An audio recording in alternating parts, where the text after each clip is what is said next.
दोस्तों नमस्कार। Basic maths में आप सभी का स्वागत है। आज हम लोग सीखेंगे परिमेय संख्या और अपरिमेय संख्या क्या होती है। बहुत से स्टूडेंट्स के पास ये उलझन होती है कि परिमेय संख्या और अपरिमेय संख्या नहीं पहचान पाते हैं और जब सवाल को सॉल्व करने के लिए बैठते हैं तो उन्हें काफ़ी कठिनाइयों का सामना करना पड़ता है। अगर आप इस वीडियो को अंत तक देख लेते हैं तो हमें नहीं लगता कि यूट्यूब पर और कोई वीडियो आपको देखने की ज़रूरत पड़ने वाली है।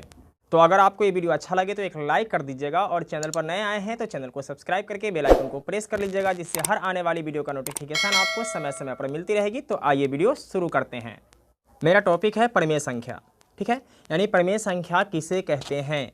तो परिमेय संख्या हम वैसी संख्या को कहते हैं जिसे हम भिन्न के रूप में लिख सकते हैं, यानी जिसे हम बटा के रूप में लिख सकते हैं। यानी इसको आप इस तरीके से लिख सकते हैं a बटा b के रूप में, ठीक है।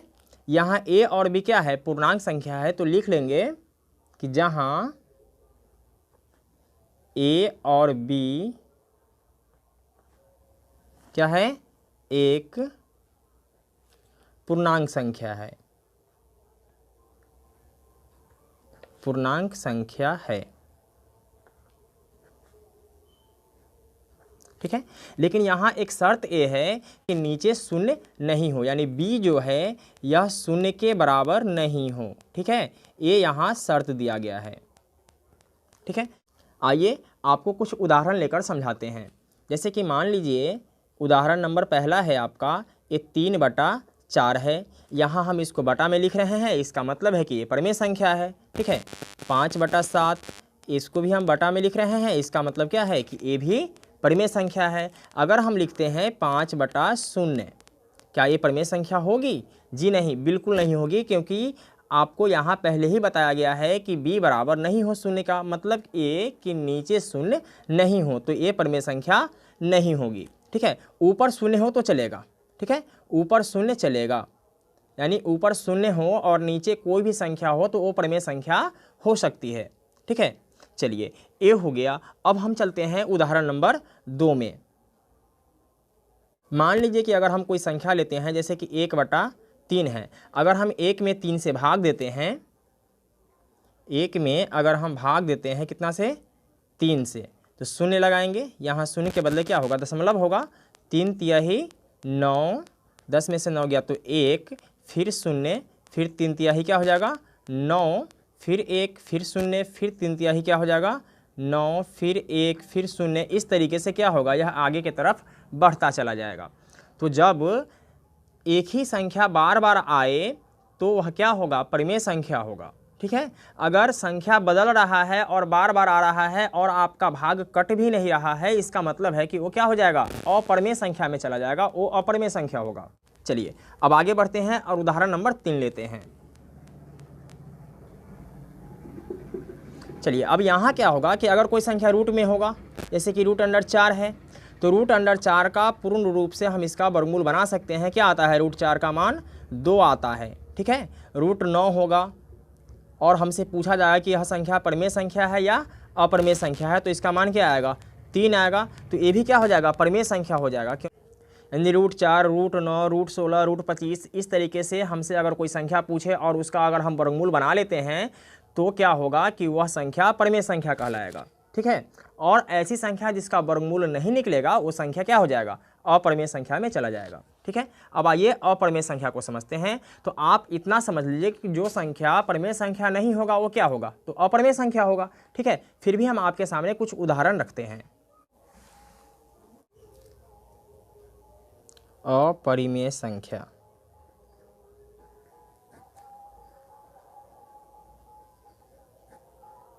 ठीक है। तो वैसी संख्या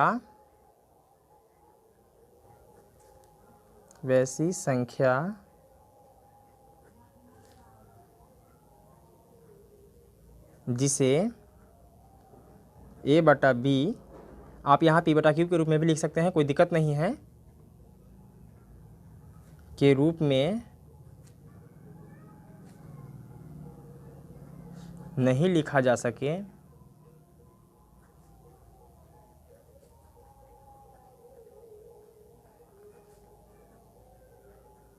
उसे क्या कहते हैं? अपरिमेय संख्या कहते हैं। अपरिमेय संख्या कहते हैं। ठीक है, उदाहरण के लिए मान लीजिए कि ए क्या है, √2 है। तो √2 का आप वर्गमूल बना सकते हैं? तो आपका जवाब होगा जी नहीं बना सकते, ये तो दशमलव में आ जाएगा। जी हाँ, अगर रूट इसका नहीं निकलेगा तो यह क्या हो जाएगा, अपरिमेय संख्या हो जाएगा। जैसे कि मान लीजिए कि √3, ये क्या होगा, तो अपरिमेय संख्या होगा, क्योंकि √3 का भी हम पूर्ण रूप से वर्गमूल नहीं बना सकते हैं। ठीक है, अगर इसी में हम पूछ दें कि ये क्या है, तो आप कहेंगे ये तो परिमेय संख्या है, यानी अपरिमेय संख्या ये नहीं है। क्यों? क्योंकि इसका वर्गमूल बना सकते हैं। क्या आएगा इसका वर्गमूल, 2 आएगा। ठीक है, फिर √5, ये क्या होगा, तो ये भी अपरिमेय संख्या होगा। मतलब ये कि जिसका आप वर्गमूल नहीं बना सकते हो वो अपरिमेय संख्या हो जाएगा। ठीक है, या हमने आपको अभी बताया है कि यहाँ अगर एक ही संख्या बार बार रिपीट होता है तो वह क्या है, परिमेय संख्या है। बट अगर संख्या रिपीट भी नहीं होता है और कट भी नहीं रहा है, जैसे कि मान लो कि यहाँ क्या आ जाता है, 1, यहाँ 3, यहाँ 5, यहाँ 7। ठीक है, तो अगर इस तरीके से अगर आ जाए तो वह संख्या क्या हो जाएगा, अपरिमेय संख्या हो जाएगा। चलिए आपको हम और समझा देते हैं। मान लीजिए कि आप भाग दे रहे हैं किसी संख्या में, ठीक है, और यहाँ क्या आ रहा है, 0.1 4 5 6 7 3 2 ... मतलब इस तरीके से आ रहा है। ठीक है, एक भी संख्या रिपीट नहीं हो रहा है और एक कट भी नहीं रहा है, तो इसका मतलब क्या हो जाएगा कि ये अपरिमेय संख्या हो जाएगा।